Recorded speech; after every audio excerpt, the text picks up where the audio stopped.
Although Edgar was helpful when it came to her family problems, Jennifer was one of his servants, and Alessandra had no clue how he would react to her firing the people he knew well.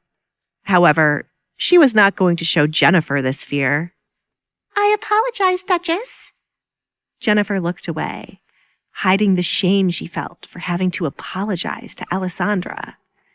It was an insult to have to apologize to someone who needed to hide their awful face. "You can leave." Alessandra dismissed her in the end. She was not in the mood for Jennifer to brush her hair at all.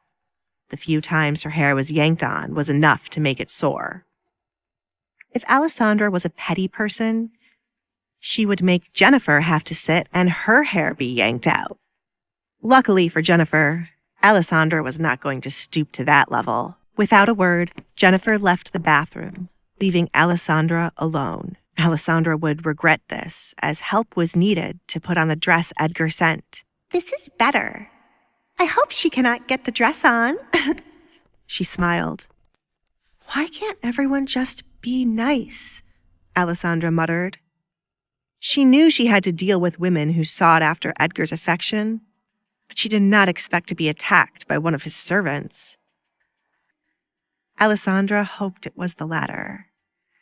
Alessandra did not care about Edgar having a maid, but she would prefer it if it was not someone she had to see every day. The conflict would be unnecessary.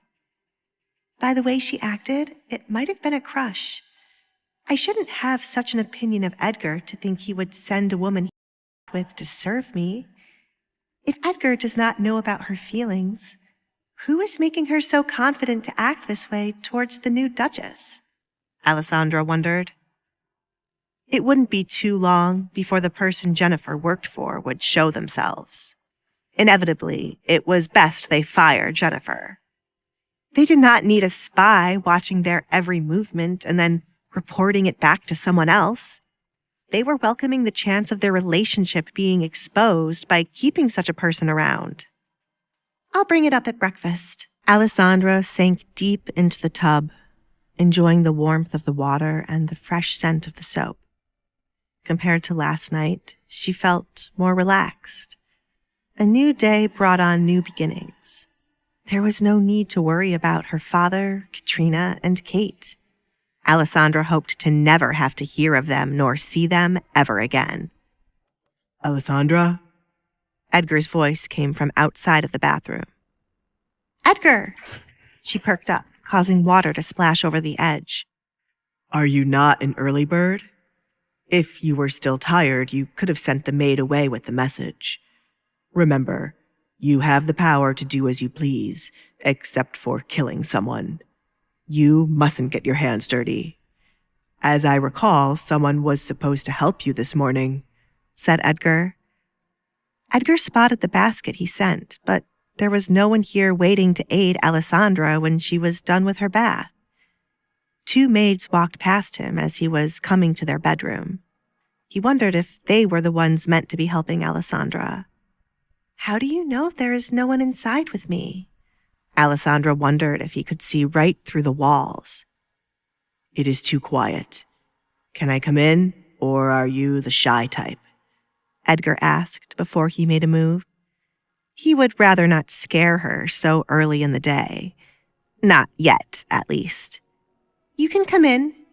The soap has created bubbles, and you will be unable to see anything." Alessandra piled up more bubbles by her chest and legs as quickly as she could before Edgar entered the bathroom. "What a sight." "That's too much." Alessandra blushed.